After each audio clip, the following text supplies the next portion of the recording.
Lohagara traffic বিভাগের আয়োজনে পরিবহন সেক্টরের শৃঙ্খলা রক্ষা ও যাত্রী সেবার মান উন্নয়নের লক্ষ্যে পরিবহন চালক ও হেল্পারর প্রশিক্ষণ কর্মশালা আজ এপ্রিলের 11 তারিখ বেন্যা 11টায় অনুষ্ঠিত হয়ে।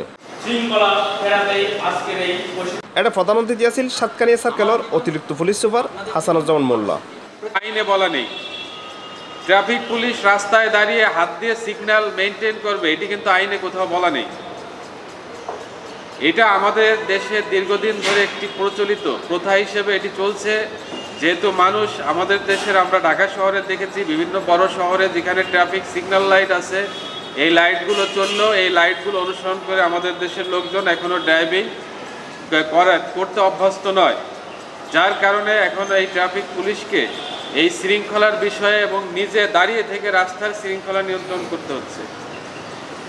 সাংবাদিক জাহিদুল ইসলামের সঞ্চালনায় লোহাগাড়া উপজেলা পাবলিক হলত আয়োজিত কর্মশালাত লোহাগাড়ার ট্রাফিক ইনচার্জ মুজিবুর রহমানের সভাপতিত্বে বিশেষ অতিথি আছিল লোহাগাড়া থানার officer in charge Mohammad Saiful Islam, press club সভাপতি নুর ইসলাম, সাংবাদিক পুষ্পেন চৌধুরী, ট্রাফিক সার্জেন্ট মাহবুব আলম, শ্রমিক নেতা নুরুল হক নুনু, শওকত হোসেন সহ আরো বোধকে। কর্মশালাত বিভিন্ন পরিবহন চালকল অংশগ্রহণ করে। Ershad Hussain, C plus TV, Lohagara.